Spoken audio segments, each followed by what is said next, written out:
This government meeting is brought to you by Eastworks and our local cable subscribers.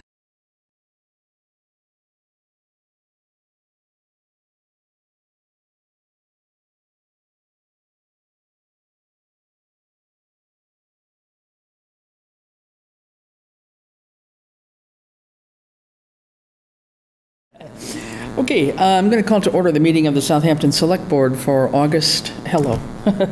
Try that again. Start over. Meeting of the Southampton Select Board for June 10th, 2025 at 6 p.m. So if we could stand and say the Pledge of Allegiance, please. I pledge allegiance to the flag of the United States of America and to the republic for which it stands, one nation, under God, indivisible, with liberty and justice for all. Thank you. All right. Okay, we have a few empty seats tonight. Dan and Ellen are here, but both John and Stephen are out of town on business. So we have our quorum nonetheless. Do we have anybody for citizen speak? I see no one. I just want to make a brief announcement. For those of you who haven't found it yet and scrolled on the website, I know there's several people that check into the website somewhat regularly, but we do have every year we put out the annual town report, which is a report compiled by all the different departments here in town and various other boards and committees, and that is up on our town website. You have to go to the actual website under government. I believe it's reports and plans, and you will find the electronic version. Those of you that might like a hard copy, we did print just a few, and it looks like this, and it's sitting down pretty much in front of, I don't know if there's some in the town clerk's office, but there's some in front of the treasurer's window, and you're welcome to take one if you'd like a hard copy. But that gives you the full rundown of what's been going on in town during 2024, fiscal 2024, and is a report of everybody who has contributed on all levels. So anyway, moving on. Let's go on to, we have a couple of appointments and resignations. Dan, you want to take the first one? Yeah, I'll take the first one. I'd like to appoint Janet Kane to the Council on Aging Board. It's a new appointment, a 3-year term to expire June 30th, 2028. Okay. All right. And just a note, this is Janet's been on the board in the past. She's been on the finance committee. Thank you. Yeah, and she's certainly on the senior center building committee right now as well. So this is an appointment request, and could we have a second there, Ellen, please? Second. Second. All right. All right. All those in favor? Aye. Aye. All right. Very good. Thank you. That one's taken care of. The next one I have actually two that I'll take up because I've been trying to work on this for a while. As many people know, we have established, good more than a year ago, I think now, the Affordable Housing Trust. And it's taken us a long time to try and find some members for that. It's supposed to be a 5-person board, one of whom is someone from the select board. And then there are 4 other members from town. We're looking for people with finance backgrounds in particular, or experience in affordable housing or general interest there. But people that have got some experience there. The actual charge of the committee or the board is on the website as well. But with that said, we actually have 2 people from the public that have stepped up, and I'm going to put in a nomination for Mary Ann Carrasco to be on the Affordable Housing Trust. This would be for a new appointment, a 2-year term to expire June 30th, 2027. And also from Matthew Manganelli, also a new appointment, 2-year term for to expire June 30th, 2027. And if I can have a second. Thank you, Dan. And then I'll just give a little bit of background. So Mary Ann has got a master's degree in education. She's been a teacher here in town. She and her family have been here since 1988, raised their kids through all of our school system here in town. She was a teacher in Springfield and has been on the PTO in the past, as well as the Housing Authority, and is currently on the Board of Registrars. And she does a lot of volunteering right now for Pioneer Valley Habitat for Humanity, especially serving on their Family Selection Committee, and is also on the Pioneer Valley Habitat Board. So she has expressed an interest in getting involved in the Affordable Housing Trust. And then Matthew Manganelli is stepping up, I believe, for the first time, has been here in town, and then currently is the vice president at Westfield Bank. He's been involved in lending at Westfield Bank, very much involved with housing issues, been involved in various mortgage management positions and loan officer positions over his many career, but he's been at Westfield Bank as a VP since 2015, and is also bringing a good knowledge of housing issues to us. So we're very, very fortunate. He's got a Master's of Science in Accounting and is, he's a member of the Holyoke Community College Board of Directors and also members of the Massachusetts and Connecticut Home Builders Association. So again, some interesting backgrounds, and so we are very fortunate to have both of them step up. So if anyone does not have any questions, or if you do, I will take them. That's what we know. And they, unfortunately, I invited both of them to come tonight, but neither could be here. They had other commitments, but at some point I would like to have them come in and just at least introduce themselves to the public and get to put some names and faces together. But this will at least get a little bit going in terms of getting that Affordable Trust up off the ground. So I'll take a motion to approve. All those in favor? Aye. For Mary Ann and Matthew? Aye. All right. I think I heard ayes all the way around. So that will take approval on those, and those are 2-year positions. And then from the Select Board, we had a volunteer, I guess I would say, earlier on. Stephen Johnson had expressed his interest in being part of the Housing Trust, given his previous work. And so let me just find that one thing I had here. Hold on a minute. Sorry a minute. So I would like to also motion that Stephen Johnson be the Select Board person on the Affordable Housing Trust. This would be a new appointment, and this would coincide with Stephen's remaining term on the Select Board. So this would actually be a 1-year term to expire June 30th, 2026. Stephen has been around for a number of years with at least 30 years experience in especially conservation management, a variety of work, not only on the East Coast, but out in, I believe in Montana, working with various land trusts in particular.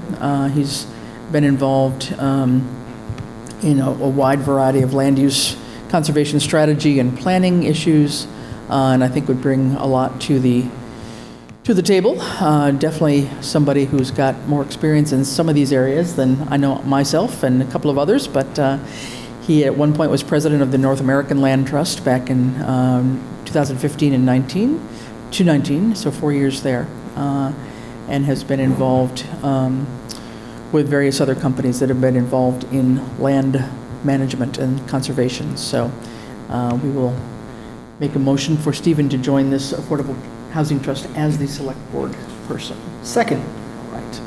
All right, any discussion? Any other volunteers that would like to do that? All right, if not, all those in favor? Aye. Aye, all right, okay, great. So all 3 pass. Motion's approved, and that allows us to at least begin to have a quorum. We need 2 more members, so we are still looking for people from the public that would like to join in on this endeavor. This will really be something that we would like to get off the ground. And again, you can take a look at it on the town website in terms of the kind of qualifications we're looking for. But basically, volunteer positions, but people that have had some experience both in finance, accounting, interest in affordable housing in particular, I think is really key, because eventually this would be helping to manage the funds that are currently sitting with the Community Preservation Commission to manage some of those affordable housing trust funds that they get allocated that have been sitting there for years and years.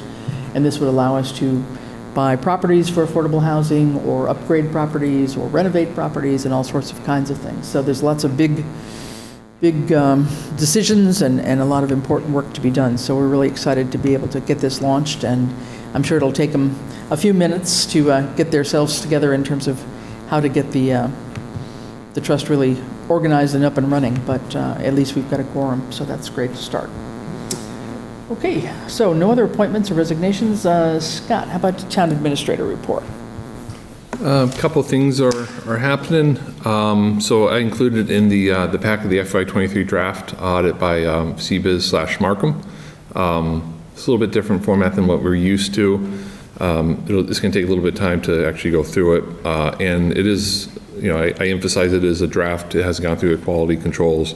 But once that's been done, then they're going to send us like the different questionnaires that we have to complete, as well as some of the suggestions that we should take. So hopefully they have all the information, and there's nothing last minute that they request. But hopefully in a couple weeks we're going to have all the information from them to move forward. The next topic is the treasure collector, which we can talk about a little bit later. We'll have Claudia is going to be starting on Monday. Claudia will be the new health agent. Health agent, Yep. right? Cleaning up the office. Charlie spent pretty much all day today cleaning up stuff, so it is looking a little bit better. We also kicked off the Permit Link first meeting training for all the departments. That went pretty well, and the fire chief even checked the permits from Hawaii. So it is technically working, so that's a good thing, and that's related to our kiosk out front, which is still only building right now, but as we transition to paperless for each department, that's going to be available. So not a lot of people are using that. It's more of I guess, an advertisement that when people come in, they see the computer and they say, oh, I could have done this from home. Hopefully it'll inspire them to So do for it right now, you're paperless. going to leave that out front there, or is that going to be a good workspace there? Or, I mean, We'll probably move in a little bit. I'm going to put a Yeah. little sign Okay. next to it, but maybe just to introduce what it is to the public, so they have a clue what they're looking at. I mean, that could be Right. good. But it's going to be more for contractors, or? no, you'll be able to do everything from burning permits to, building permits, obviously. Everything that's available that we fill out for the public right now, dog licenses, Okay. things like that. So it's definitely not going to be just for the professional Great. contractors. Okay. Well, that should be exciting. Hopefully it'll save a little bit of paper around here and a lot of running around between departments to get something signed off on. And I think, for me, when I saw the earlier features of it, it seems like it would help us avoid any issues where some department forgot to sign something, or something bypassed, whatever, Concom or Planning Board or something, just like, oops, we forgot to, inform them or something. So hopefully this will rectify anything like that could possibly happen, which is great. So, okay. I just did a seminar on developing municipal finance policies last week from the DLS. I got to get the PowerPoint. I'll forward to everybody. And then I did meet with Tracy Adamski from Ty and Bond. We just had a quick discussion about kicking off the stormwater utility study. So we're going to try to get some of the stakeholders together in the next couple of weeks and start that process. So a little bit late, but we're moving forward on it. Okay, sounds good. Okay. Anyone have any questions of Scott? Okay. So just, what do you think, just back on the audit for 23? I mean, this is a lengthy document here, but it's more just all the numbers and all their figures, but they really have to still put in their overall management assessment, right? But Right. there's still questionnaires that will come to us on the 23 one? I'm assuming there will be. I'm anticipating it. Gosh, wow. Yeah. It seems to be a much more drawn-out process than I remember in the past. So maybe with a new company, I mean, it's hopefully some of our same people that are working with the new company. I mean, the company's just changed hands, but it seems like they've got a different template or different process that they're Right. going through. Okay, well, we'll hope that, but in the meantime, we'll keep going on other ones. Okay. And as soon as we do get that all finalized, obviously that'll get up on our website. But right now what's on the website is only through FY22, I believe. Okay. All right. Anybody from Select Board? Since nobody's here, we haven't changed our liaison assignments yet, and we'll try to see if we can pull up a list of that for our next meeting, most likely. So Dan, have you had any meetings in the meantime? I know, Ellen, you haven't had an assignment yet to go to a committee, so you're welcome to go to anyone, by the way. But I think the one to mention is the Conservation Commission met, and we recommended to the Select Board to take a look at the property on Glendale Road to get an assessment appraisal of that, to consider adding that to the ZIPTA conservation area. Actually, on that, I just missed a call for the appraiser. Okay, We've been playing phone tag today. okay. All right, good. Is that the parcel that's for sale? Yep. Yeah, the land, yeah, right near the conservation area. Adjacent to Ziptis. Correct, yeah. Okay, yep. That would be good. Anything else that, yeah? That's all I major got. things? Okay. All right, and on my end, I think committee-wise, we were supposed to have a master plan implementation committee meeting last night. Unfortunately, I had to cancel due to a family situation, so I will reschedule that. We've had a couple of grant meetings this week to talk about both the park grant, PARC, and then the land grant. And from what I know, Open Space and Kestrel are working together a little bit on a parcel of land up off of Crooked Ledge, right? And taking a look at that possible property that might be something that would be put in for grant funding, and still to be decided. I guess there's still work to be done with the landowner, homeowner. And then on the park grant, we've been meeting with the Park Commission representatives and talking about the unfinished project that we had, which was the splash pad walking path down at Conant Park. This was something that was funded through a grant in 2023, I think it was, 23. And both timing and money ran out, mostly timing ran out before we could actually finish the grant, so we never used the entire amount of the grant. But there still are some funds available, and the grant is open again in case we want to ask for funding to supplement what we need to actually put that into play. We're taking a look at it. The design has been done, so it's more looking at confirming the design and the features of the thing, which has turned way down from a splash pad to a spray deck. Therefore, it's something that's about 28 gallons of water a minute, so it's much less water. There wouldn't be no standing water. And this is something that would be more of a misting station, I believe. So a much lower feature, lower cost, alleviating some of our issues of water use and septic and all those kinds of things that were complicating our earlier design, which is part of what led to some delays in the approval of the grant and getting it going. So we are still talking with them. Parks is going to let us know whether they want to pursue this or how they want to pursue this. So we may decide to put in an application. Both applications are due July 8th, so the time is running to put both applications in, unfortunately. We'll see what we're doing with those. And then otherwise, the next Public Safety Building Committee meeting, I believe, is Monday at 4:30. And I think that's all we've got going for right now. I do want to reach out and do one last meeting, probably, Scott, on the Cost Efficiencies Committee, just to either wrap it up or decide on the next steps of where we go with that. So I'll try and get that scheduled in the next week or so as well, before the end of June, and see what we've got going. Bylaws, we're still working on the scenic roads bylaw. We've got a draft, and we're still tinkering with language on that, and it'll go back around to historical planning, conservation, just to take a look at that before we even move it to select board. We want to get everybody's input from the committees that would be involved in it, the building commissioner as well, / tree warden. So lots of things going on. And I think that's it for reports. Under new business, so where would you like to start, Scott? We're going to hold off on a couple things. Yeah, so we've got, I think Bridget is here to talk about the Wolcott Road conservation restriction. So this is our last parcel maybe for the Mountain Waters grant, is that correct? Yes, your last piece of paperwork. Oh my goodness, wow. Good. Yes, so this is to approve the conservation restriction for the 19 acres on Wolcott Road that the town purchased back. Just put your mic up there, sorry. That the town purchased back in April. And so because of the CPA funding that was involved, it necessitated the placement of a conservation restriction. And so Kestrel is accepting that conservation restriction and received state approval for the draft that you have received. It's almost identical to the CR that was done for the Garfinkel-Menard property last June. So just to do a quick rundown of some of the major parts of the CR, it allows for forest management that the town can undertake if they wish. Public access is guaranteed. Trails existing and new are allowed. allowance for a parking area in the future, should the town wish to install that. Fairly small one, I remember. It was like, Yes, not yeah, very big, yeah. I think under 2,000 square feet. Yeah, but, yeah, something like that.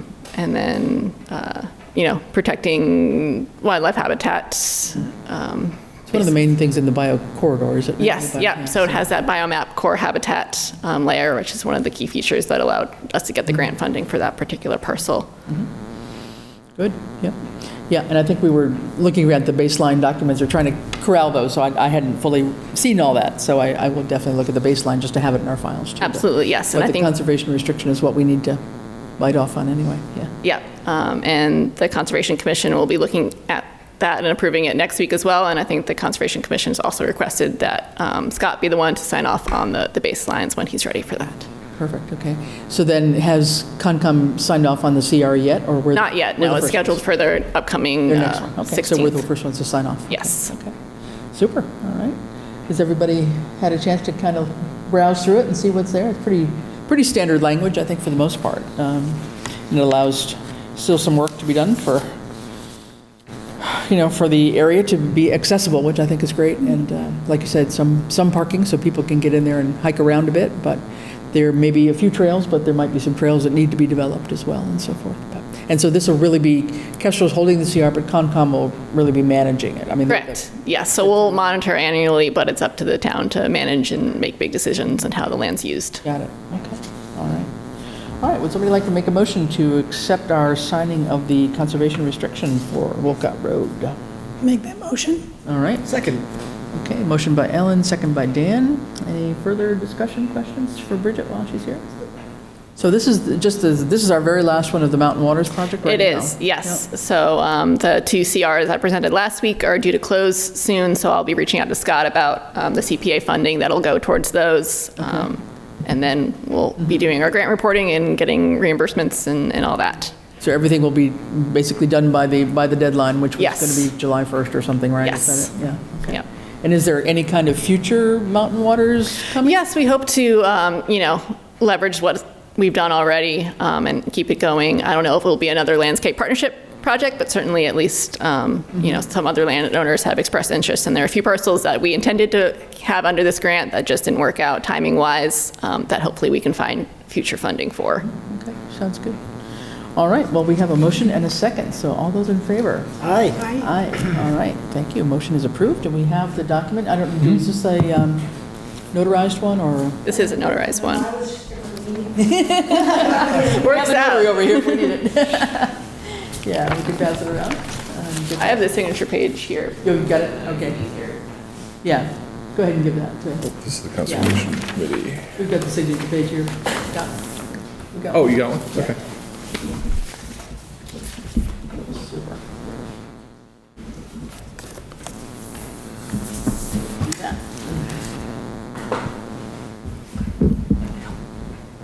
And then Scott, do you want to look through the baselines more before you sign, or? Yeah. Okay. Just wanna just- And those ones don't need to notarize, so you can always sign and scan. Yep.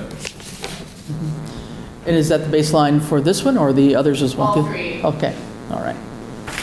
Yeah, that was great, thank you. Yes. Thank you for hanging in here, Lucy, appreciate that. Thank you. All right, good. Well, thanks, Bridget, thanks for coming once again. And glad that this has all come through. It's been quite a marathon, I think, for you guys to put all the partners together and all the back and forth, and finding all the independent donors as well that chimed in on the landing. Team effort for sure. It definitely was. I mean, towns and CPC, but also a heavy lift by you guys finding all the potential donors. So thanks for all the work. Yeah, very good. Appreciated. Thank you. All right. Okay. Which are we at here, Scott? You want to talk about, This vacation? we were going to talk about the overtime policy for the water tech, but Oh, yep. we can talk about it briefly. I let them know that we didn't have John and Stephen here tonight, and that maybe they might want to wait on that. We had a full meeting, since I'm sure they might have some things to say, and Stephen has just been newly elected on the Water Commissioners Board. Okay. Yep. So, but we'll probably pick it back up next meeting as well, but I know, Scott, you said you had a couple of thoughts and questions that we might want to just raise, and they could be talking about them during the week, so, yeah. I think just with the policy, it really revolves around the weekend treatment plant coverage that Brett had typed up. The hours of work and overtime, it doesn't necessarily go towards that, and there are some issues that I had with that area. The first one is being able to grieve a change in work schedule. I know that this language is taken from another collective bargaining agreement. It's a department of 2 people. There is no union here. There is no union, Yeah. and I'd just be a little bit wary of introducing that specifically for that, especially if it's a department of 2 people. Right. It is kind of expected if you're going to have to change schedules, you're going to have to change schedules. Right.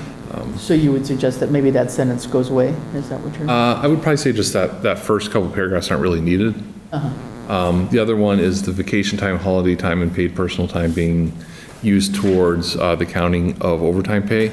So overtime kicks in at 40+ hours, but if someone's on vacation, or if they're sick for 5 days, or if they use personal time for 5 days and then they came in, that would all count towards overtime, so they didn't actually work. And then, so if they did Monday through Friday vacation time, and then there was some overtime hours on Saturday, they'd automatically get time and a half. So that was one issue I had. That seems like that doesn't seem like it should be, right? I never encourage that, and most places don't. You just get your regular time. So you actually have to work to get the overtime. Right. The other part is just, being released for the full 4 hours. I know that it's a 2-person department. I know Brett has said it's very busy, so Right. I'd just be a little bit wary of having this 4-hour rule. So if they come in and do a half-hour work, they automatically get paid time and a half for 4 hours. I would think, first and foremost, it really should be a scheduling issue more than anything. I've talked about that before, but it's with the time and a half. I think I understand that this 4 hours constantly happens every Saturday and Sunday. Usually these types of provisions are more for the emergency type of thing, so it's usually not a part of the schedule, like, oh, there's a water main break, exactly, or there's a sinkhole on Route 10 or whatever, and they have to call in the crew to fix it. It's usually not a type of thing. So I'm just a little bit cautious about that. The clothing allowance, I think, is fine. And then I just have an idea of just how we can kind of clean up the weekend treatment plant coverage, which I think is the actual nexus of this policy. You want to just read that in terms of what you're proposing as an idea, and then we'll pass it around to them for sure, too? So I did just... Okay.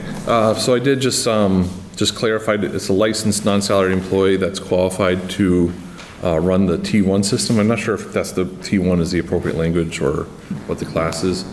But of course, they have to work and authorized by the water superintendent on a Saturday or Sunday. They shall be compensated for a minimum of 4 hours overtime, rate of 1.5, for any work performed in excess of 40 hours for that week. And then it's expected that the person shall perform the functions or duties of their job. So if they're going to come in for an hour to do the checking and they have 3 additional hours, they can either do the lead pipe. I know that's a big project that they still have to do hundreds of houses, or billing issues or something like that. And then if there's no work available for them to do, then it would go to on-call time. So they would still have to, even our union contracts have that. So even if they're not working, they still have to be available for on-call in case something happens. But that 4 hours is still on the time and a half? Yeah. Yep, and then just, it would only be time and a half if they've actually worked the 40 hours, and if you get rid of the vacation, personal time, sick time provision, it would have to be actually worked. So if they're assigned 4 hours on a Saturday, and they just were absent, for example, Monday through Friday, that would just be straight time. But right now, the job does call for a 40-hour work week, I believe, right? Right now, this is a 40-hour work week job. Okay. Yeah. And any reason why the expiration on December?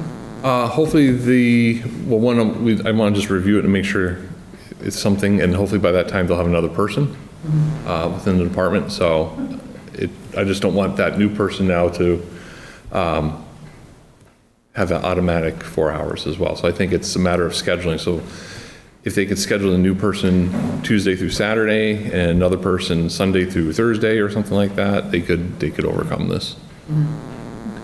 All right, good, all right, well, why don't we, probably we'll shoot this off to them and let them talk about it a little bit too in their interim meeting. I'm sure they'll have a meeting before we meet again, but then we can pick this back up on our next meeting and chow down. Anybody have any comments or thoughts about it from your past lives and other things that you've seen in terms of overtime? Dan, anything? I mean, looks fine to me, nothing to question. I mean, I know that oftentimes, like even with like with the Board of Health, like with our current contractor, I mean, that's a minimum 2 hours work.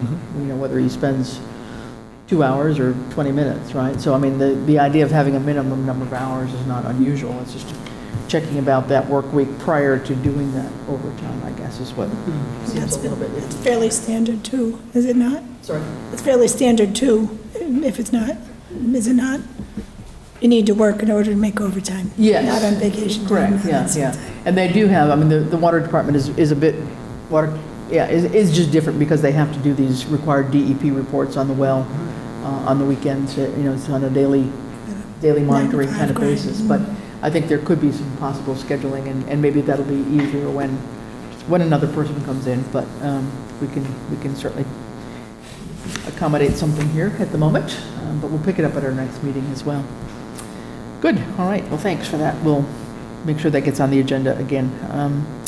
Next one up is FY24 audit document request. I think we had talked about this at our last meeting, where I think you had shown us that we had a list of like 100 things or something from the auditor that they were wanting information on so that they can do the FY24 audit. This is kind of the beginning foray in terms of all the documents they want to get from us to start with, and then they will still do their in-house testing of things as well.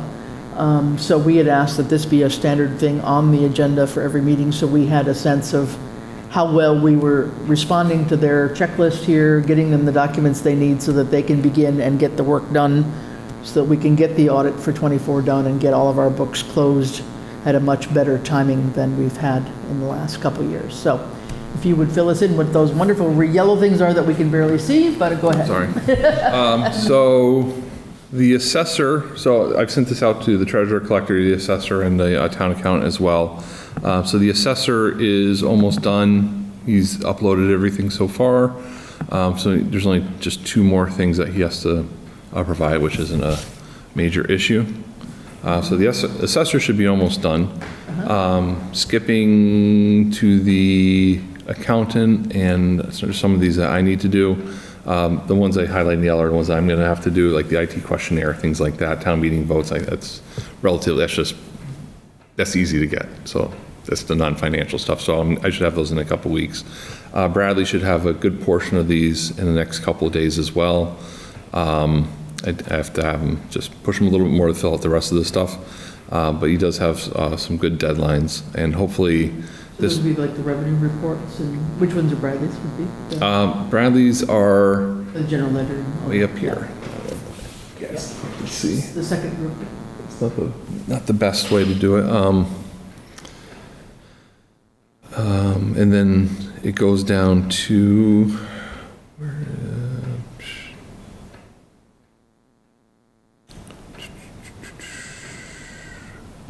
liabilities. Oh, the treasurer. So I'm going to do these as well. I'm going to have these done in the next couple weeks, which is like the financial policies, ambulance reports I can get through the fire, things like that. So I want Bradley to kind of focus on the other stuff. And then the treasurer collector, I asked Jen to at least give some idea, and she hasn't responded to emails on this. So if you look at the big chunk of it is treasurer collector issues. And just, if you can zoom in, what kinds of things do they look for on that again? So it's cash transactions and bank statements? This is stuff that I couldn't get, or Bradley can't really get, and the staff wouldn't be able to access either.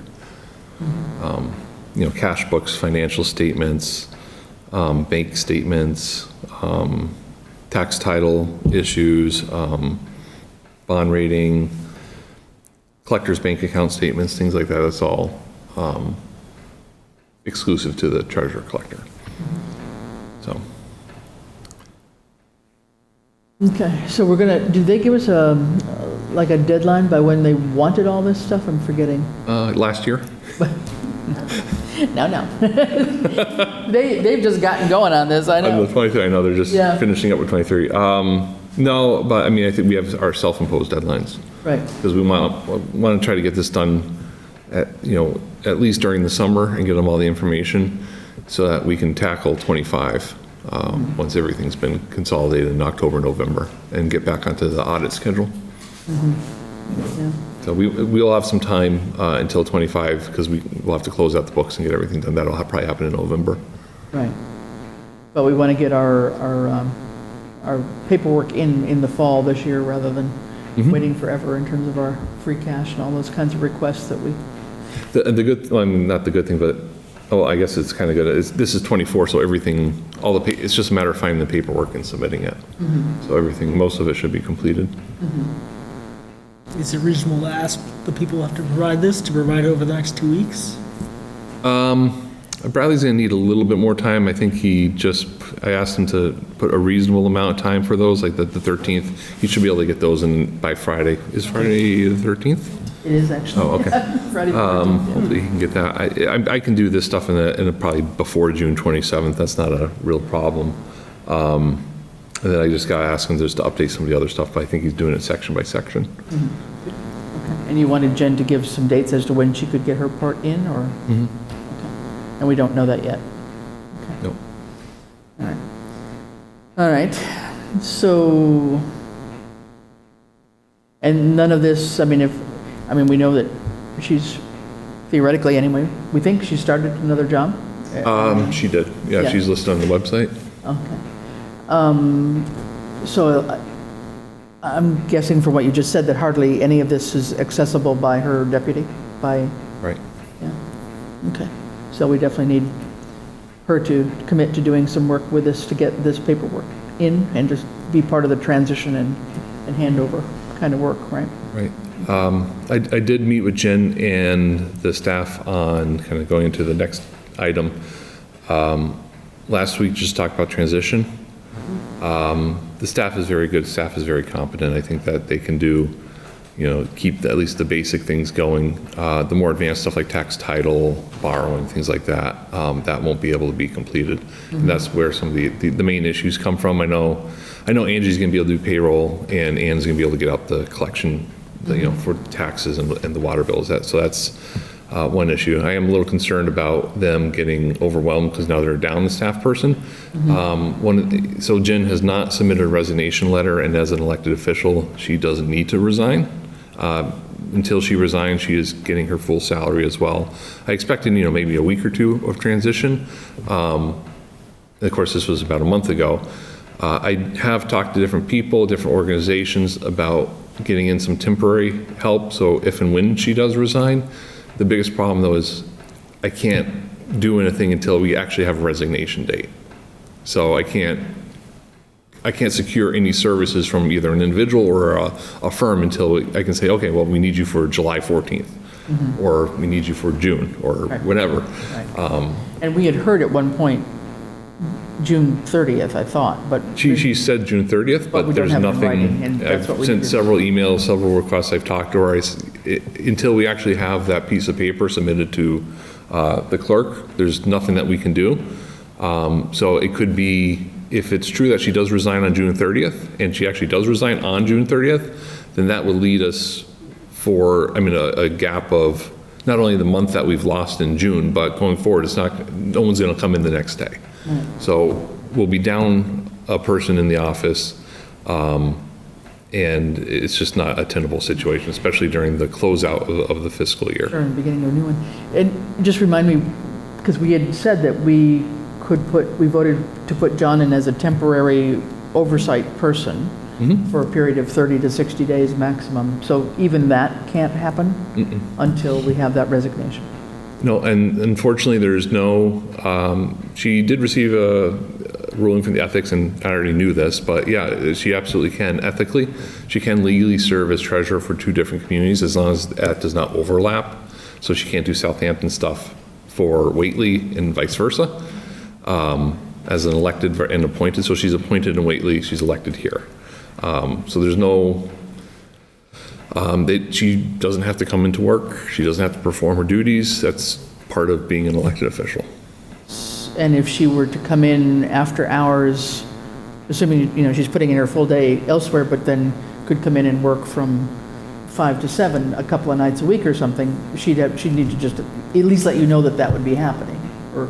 As a courtesy, it'd be nice, but even then, you can't do the job in a couple hours a week. No. And certainly as a new person in Whately, it's going to take extra hours for them to do it, and then everything's done in off business hours. Yeah. So there's not a lot of bankers that work past 5. Yeah. So that brings in another issue. So essentially, it's going to be stagnant until we get a resignation letter. There's not much we can do. Obviously, there's the recall option, but that actually has to go to a vote, and then you have to elect a new one, new treasurer, and that takes months and months and months and months, and there's no guarantee. The only other option is calling a special town meeting, and I know that we talked about making it appointed, but even then, we'd have to wait until the regular town election for the citizens to vote to make it appointed, and that's a little bit under a year from now. So if we were to seek a home rule petition or go to legislature, we'd have to go through that process, and that takes months and months and months if they approve it. The only other option is just cutting the funding for the position through a special town meeting and doing it that way. Only town meeting can change the salary for an elected official. But then it's still the title, and the treasurer collector, even they may not receive a salary, they would still have the title. So that doesn't even necessarily correct or fix anything. I don't understand why John can't help out in the meantime, right? He said he was going to kind of volunteer. Mm-hmm. Is he able to do that? He certainly could. I don't think the current treasurer collector wants that or would welcome that. Oh, okay, so that... He wouldn't have access to her files. Oh. Without her. I see. I mean, he could be in there and sort of oversee a little bit about, what's happening in the office, or if the other 2 employees had questions or something, John could probably help out and, direct them or clarify something. Yeah, he's out in town hall, right? Yeah, right, but I mean, he would not have access to her computer and her files unless we actually have a real resignation. Right? Why are her files protected? Aren't they town property? They are, but the financial stuff is only accessible for the treasurer collector. Oh, they have some restrictions that only they are allowed to access. And even if we had access, the only way that we can act is with the title, treasurer collector. Okay, thank you. So. Is there a reason why no resignation letter? No. So, I mean, there are some options if and when that actually does happen. I did talk to Angie. She may be interested in stepping up. There are some areas that she would need help with, but again, we'd have to find a replacement for Angie to do the payroll, so we'd have to backfill her position for temporary, which I think we could do as well. I do have some financial people that I talked to that are municipal finance, but not specifically treasurer collector, that could again do a lot of the roles, but would need a little bit of guidance on like the borrowing and the tax title stuff. Yeah, I'm sure that the borrowing would be a huge chunk. I'm sure that. A lot of that's standardized, and bond counsel walks you through the process. So it's not too complicated like it was maybe 60 or 70 years ago when you were all by yourself doing it. Yeah. So that's not too bad. And then tax title stuff, is mostly handled by the attorney. And again, that's just a step-by-step process. The other thing is that we could bring in a firm, and there's a few firms that might be interested in doing it. I'm not a huge fan of that, but it's very expensive. And I do prefer a person coming in for a certain amount of time. So it does leave us between a rock and a hard place for a while. Well, hopefully, you've reached out to Jen, so hopefully she will turn around and get her paperwork in as she needs to before the end of the month so we can move forward. Otherwise, we are definitely going to be hamstrung. I mean, no doubt about it. So I'm hoping that, to continue on with her career and help us sort of get through the transition, that would be the great thing to do. All right. Next up, I think we took care of the Wolcott Road vacation carryover request for Scott. So you're Just looking to? Just requesting up to 7 days. Hopefully, I'll be able to use some of those in the next couple weeks, but I just request up to 7 days. I'm 99% sure I'll be able to get that down to at least 5 or less. Okay. All right. Would somebody like to make a motion? I would like to make a motion to allow Scott to carry over up to 7 days of vacation into fiscal year 2026. All right. Can I have a second? Second that. All right. All those in favor? Aye. Aye. All right. That passes. Thanks, Scott. I know you had other plans at one point in time, and then life kind of fell apart, so that's fine. 250th anniversary info. Well, we have, in case people haven't seen it, we have a nice banner that's been put in the ground out here in front of Town Hall, thanks to Patrick, Lucy's husband, who's done a great job putting it on stakes and making it on a hinge thing, so we can fold it and pick it up and carry it up to our next events around town. And the next one is, well, two of them. There's, first of all, the Veterans Benefits Fair that we're somewhat supporting, but it's really run by the Veterans Service Officer, is going to be June 14th at noontime. It was going to be at Conant Park, but because of possible rain yet again on a Saturday, that's been moved indoors to the Senior Center, and so that will be happening on the 14th for veterans and their families, and various veteran service organizations that will be coming in to explain various programs and benefits that they can offer that families may not know about. And then on June 21st is our big concert up at Glendale Ridge Vineyard, featuring King Country as the music. That will start at 5 o'clock. Food trucks, Crêpe Danu and the Saucy Mama will be there as of 4 o'clock. So it's basically from 4 to 8. And we will have our 250th merchandise to sell. And because Patrick did a great job on this sign, we're going to try to lift that sign out of the ground, the banner, and carry it up to Glendale Ridge and park it in the ground up there for the event, and then we'll have it at a couple of other events later on. So thanks to Patrick for doing that and putting that together. So that's about all. I don't know if you had anything, Lucy. I think we've definitely got merchandise for sale, so keep on checking in with Lucy if you need to, but that sounds good. If you want to ask, do you have order forms at the... Don't know if we've got, we hadn't been taking, most people have just kind of been walking in now rather than doing order forms.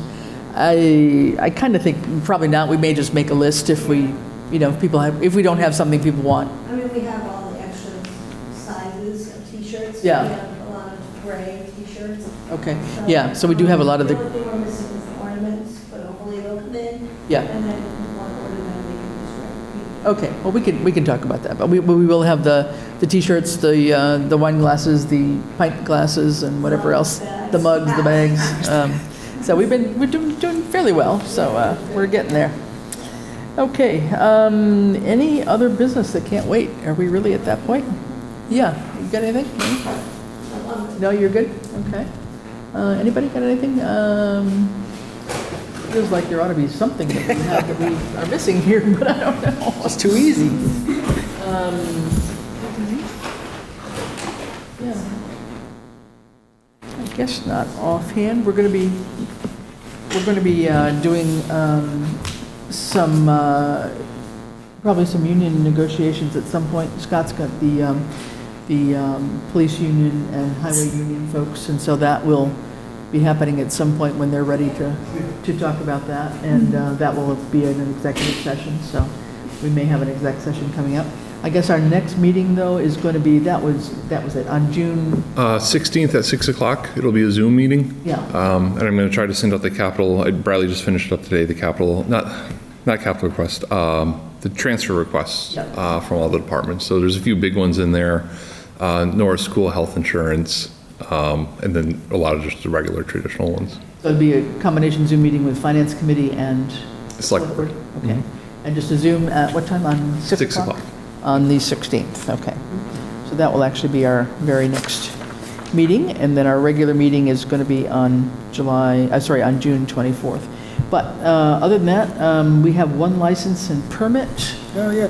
I'd like to make a motion to approve a one-day wine and malt license for permit for Nicole Goldsmith of Parallel Skin Spa for Thursday, July 17th, 2025, from 5 p.m. to 7 p.m. for a party. Okay. And it looks like she had all her paperwork in order. We've got all the various forms from the park department. So could I have a second on that? Second that. Second by Ellen, okay. Any questions? If not, all those in favor? Aye. Aye. Aye. All right, thank you. That's approved. Any other old business that we have on the list? Scott, you mentioned the Stormwater Enterprise Fund. You're starting to kick that off a little bit with tie and bond. Nothing more on the hazard mitigation plan? I don't think we've seen anything Nope, from just still in those. line. Yeah, they're still working on their final report, I guess, at this point in time. ADA door things, we've got one installed. Yeah, it does work. Dave actually had, shout out to Dave, he probably saved us over $1,000. So the push bar, there's a special mechanism that locks all the push bars automatically, so in order for any electric automatic doors to open, you have to disable that, or it's just gonna keep locking. So he was able to find one in another door that doesn't require it and put it in, because they don't make those push bars anymore. Hey. So, Which means as we do other ones, we're gonna have to find that same mechanism, right? eventually, we're gonna run out, yes. Yeah, okay. Yep. Good. So that, but I mean, the main thing is that it's a fairly heavy, well, maybe the door into the hallway is a little bit heavier, but it's functional enough to be able to open it and close it like it should. That was the concern. Yeah, Dave tested it out and Yeah. it works. Good. Well, that's great. Wonderful. So once we give that a little bit more of a trial for a few weeks, then maybe we can get the other ones ordered and installed too. Perfect. Okay. Anything happening, just tying in, it wasn't totally, but I'll because it's ADA, I'll add it on here. We're going to do that ADA self-evaluation. Is anything, where are we at with that? Yeah, so we did sign the contract. It probably won't get started until later July, just because we're in the queue. The person has a few other communities that they're doing, but we signed the contract. We have the grant money. We just got to wait to actually do it now. All right. And remind us that was on not just this building? It's going to be all the municipal buildings and some of the open spaces. So Okay. Great. like Conant Park, but it won't be as in deep, because we had a $15,000 limit. It won't be as detailed. Okay, all right. Good, all right. All right, so I think basically that, we definitely have to get back on the whole broadband committee charge. I really want to, we've got a couple of requests from committees to get some charges updated in terms of their either their quorum issue or just their way forward in terms of what their duties and responsibilities are. And I believe the chair of the ad hoc tech has finished her term and has not renewed, so that may be a committee that has to get together as and when they can rather than on a regular basis, but we will not let them get out of our sight. We're involved in some capital planning, I think, with you, Scott, in terms of the computer IT stuff, so we definitely need to keep on doing that. Anybody have anything else? So other than the 16th, which is that joint meeting with FinCom, we'll have select board on June 24th, July 8th, and July 22nd. And I think that's all we have. All right, I'd like to make a motion to adjourn. All right, Second that. all right. Motion made and seconded. All those in favor? Aye. Aye. Aye, all right. We are adjourned at 6:53.